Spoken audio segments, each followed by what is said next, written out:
Alright, so we're here on lesson 7, dito sa ating basic math crash course. So, puro fundamentals ito ng math.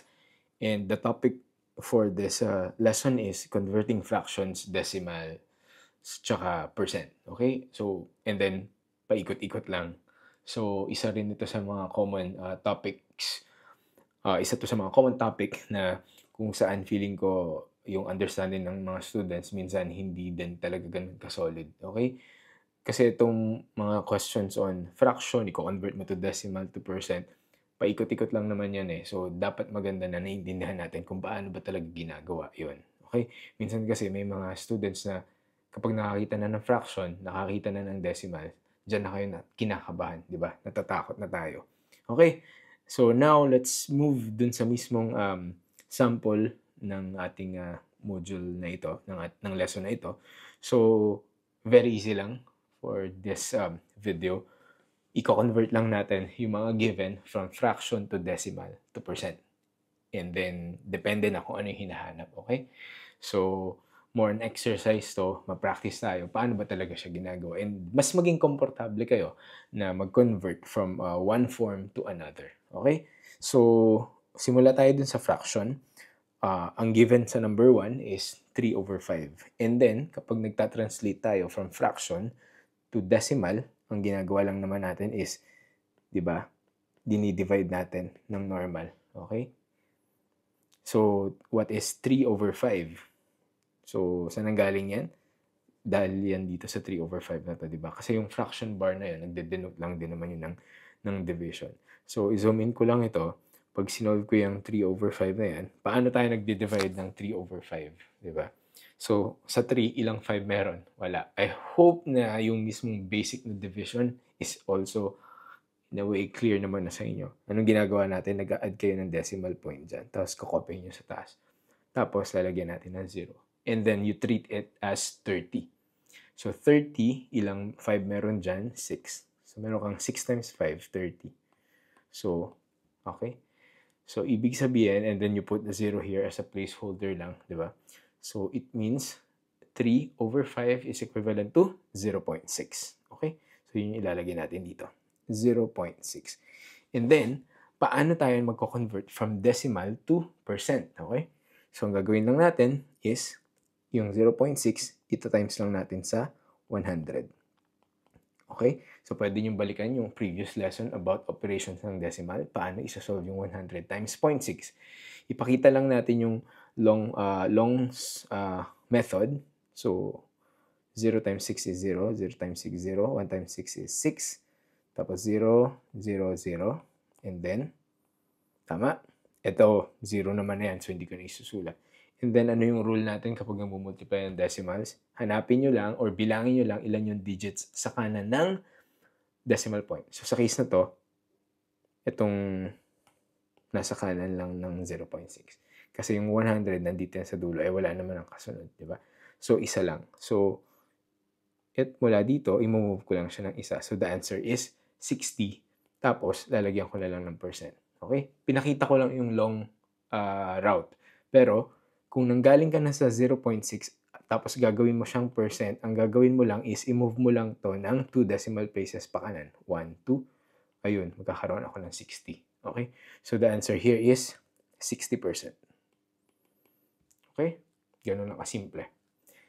Now, so dito pa lang sa first example, ipakita na rin natin, sir, paano kung mula doon sa fraction, idediretso ko na papuntang percent. Okay? Ang gagawin nyo lang is 3/5 times 100. Okay? Kasi nga ang percent is just per 100. So, kinukuha mo lang yung 3/5 ng 100. So, pag in-evaluate natin yan, di ba 100 over 1 yan, tapos itong 100 tsaka 5, automatic 20 na kagad to. 3 times 20, the answer is 60. Tapos lagyan mo lang ng percent. That's it. So, the same, 60%, di ba? Okay? So, ganun lang kasimple. So, now, punta tayo sa next example, which is 0.7. Anong madali dito? Yung 0.7, i-convert ko muna to percent. Anong gagawin? Move to decimal places to the right. So, 0.7, 1, 2. Magkakaroon ako ng 70%. Okay? Now, here's another exercise. from 0.7, paano ko siya gagawing fraction. So, kung mare-recall nyo dun sa part ng nasimula nung decimals na fundamentals, meron akong diniscuss doon about the place value. So, kaya ako diniscuss yun kasi dito natin siya magagamit. So, yung 0.7, ano yung pinaka-place value ng 7 dyan? Ito yung tinatawag na tenths. Okay? Now, ang gagawin lang natin is kunin natin kung ano yung mga numbers or digits sa kanan ng decimal point. So, sa case na to, 7. Tapos, i-divide lang natin dun sa pinakamataas na place value. Sa case na to, tenths. So, kapag tenths yung pinakamataas na place value, i-divide ko siya sa 10. Okay? So, ngayon, ang magiging fraction na natin is 7/10. And, true enough, kasi, ang 7/10, kapag nag-divide tayo niyan, katumbas lang naman yan ng 0.7. And, as shortcut na rin, to understand, kapag may dinidivide kayo na number sa 10, so something over 10, ang katumbas kasi yan is minimove nyo lang yung decimal point pakaliwa. Depende sa bilang ng 0. So, kaya siya naging 0.7. Okay? So, halimbawa, kung 7/100, ang ibig sabihin yan, 1, 2, magiging 0.07 naman siya. Kapag naman 7/1000, mula dito sa kanan ng 7, bakit nandyan yung decimal point? Kasi di ba whole number naman yan. So, i-move ko naman ng ilan yung 0 ng 1,000? 3, di ba? So, 1, 2, 3. So, ganyan naman ang pinakamadaling paraan from fraction to decimal kung nagtatapos sa 10 and multiples of 10. Okay? So, ayan. I-move mo lang siya pakaliwa. Okay? Kaya naman, kapag binabalik mo na to, halimbawa, kapag naman halimbawa, nagmumultiply ka ng decimal sa multiple ng 10, so halimbawa, 0.7, i-multiply mo naman sa 10. Ano naman ginagawa mo? Minimove mo naman pa kanan. Depende sa bilang ng 0. So, sa case na to, yung 10, isang 0. Kaya yung 0.7, pag minove ko pa kanan, magiging 7 na lang. Okay. Kung halimbawa naman 0.7 times 100, ano mangyayari? 1, 2. So, anong sagot dyan? 70. Okay, this is just another trick na pwede nyong keep in mind. Ito naman, ano magiging sagot dito? 0.7 times 1,000. So, 1, 2, 3. So, magiging 700 naman. Okay? Okay, now, let's move to number 3. Since ang given is 20%, ano gagawin ko sa 20% para ma-convert ko to decimal? So, ibig sabihin yan, itong percent sign dito, nandiyan yung decimal point. I-move ko na lang to the left. 1, 2. So, meron akong 0.2. Okay? Or, ang mas tamang explanation yan is 20%. Ano ibig sabihin ng percent per 100? So, para siyang 20 per 100. Okay?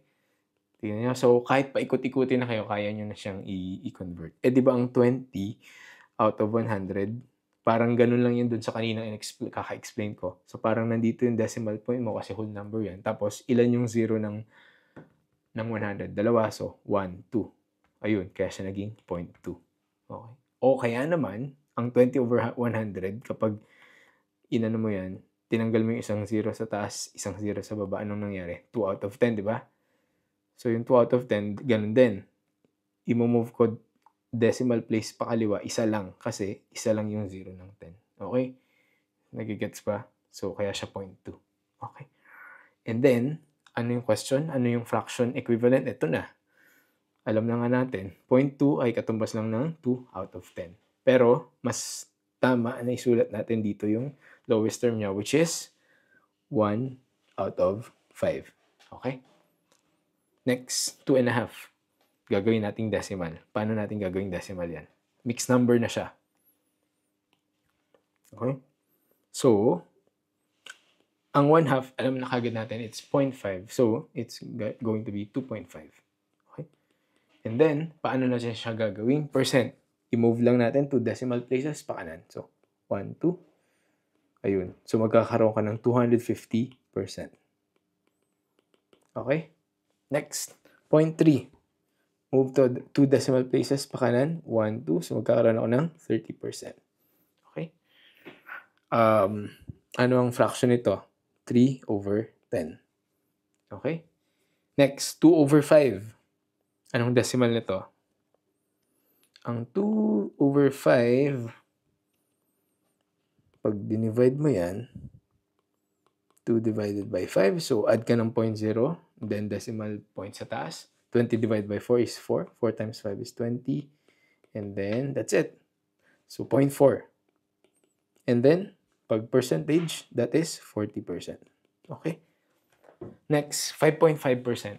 Anong gagawin ko dyan? Move 2 decimal places to the left. So, 1, 2. Ayun. So, 0.055. 0.055. Okay? And then, ayan. Paano natin gagawin tong fraction? Ano yung rule ko kanina na sinabi sa inyo?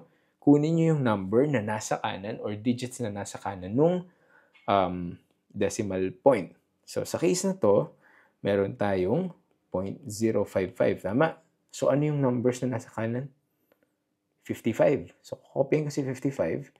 Tapos, i-divide ko sa pinakamalaking place value. Anong place value nitong 0? This is tenths.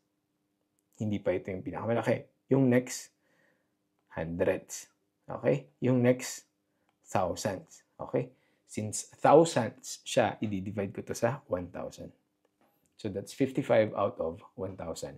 And then, i-lowest term na lang natin. Divide by, ano yan? Divide by 5. So, this is 11 out of 1,000 divided by 5. 200. Okay? So, the answer is 11 out of 200. Okay? Okay. Next is 12/48. So, ang suggestion ko naman kapag ganyan, i-lowest term nyo muna. Okay? So, 12 out of 48 divide, galing sa fundamentals ulit. Paano nilo-lowest term yan? Sa previous lessons, paano tayo naglo-lowest term? Dinidivide natin dun sa kanilang GCF. And ang GCF nito ay, ano ba? 12, tama? So, 12 divided by 12 is 1. 48 divided by 12 is 4. Okay? So, now you have 1/4. So, yung 1/4, i-convert natin to decimal. Or, siguro mas madali nito, yung 1/4, i-convert ko muna to percent. I-times ko na siya sa 100. Diba? Mas madali. So, this is 100/4, which is just 25. Tama? 25%. So, 25% ito. So, ang ibig sabihin nito, ang decimal mo is 0.25. Okay? Anyway, yung 1/4 naman is very common yan, di ba? So, dapat, actually, sa ulo nyo na rin yun by heart. 1/2, 1/4, 1/3, di ba? 1/5. Okay? Next, 2.35. So, itong 2.35, i-convert ko na muna to percentage or to percent. I-move ko lang 2 decimal places pa kanan. 1, 2. So, I have 235%. Huwag kayong matatakot na parang hindi lang kasi kayo sanay na ganun kalaki yung percent. Minsan iniisip kasi na estudyante, kapag percent, dapat less than 100 yung value niyan. Hindi. Posibleng may 101%, may 105%, may 200%. Possible yun. Okay? So, now, let's convert to fraction. Paano ko i-convert to fraction yan? Okay? So, ang pwede kong gawin dyan is 2. Yung 2.35, paano nyo binabasa yan? 2 and 35 out of, ano yung 0.35? That's tenths, hundreds. So, over 100. Okay, so that's 2 and 35 over 100. So, pag nilowest term ko to, saan ko pwedeng i-divide to? Sa 5, tama? So, 35 divided by 5 is 7. 100 divided by 5 is 20. Okay? And then, so the answer here is 2 and 7 out of 20. Wala naman ang lowest term yan. Okay? Kung improper fraction man yung nasa options, ang magiging sagot natin dito is, sige, paano i-convert yan to improper fraction? 20 times 2 is 40 plus 7. So that's 47 out of 20. So 47 out of 20. Okay? So that's it. And then, pwede nyo sagutan itong practice. And ilagay nyo dyan yung sagot nyo sa table, completed table. So you can pause the video while working on it. and then ilalagay na lang natin yung sagot, and then you just need to check it kung nasagutan niyo siya ng tama. Okay?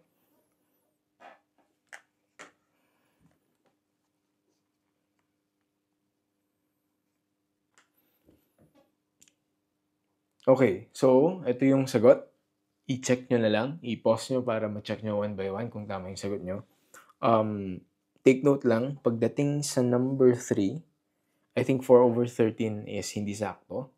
So, you can have up to 2 decimal places or 3 decimal places if you want. Just be mindful, depende kung merong i-indicate pagdating sa exam.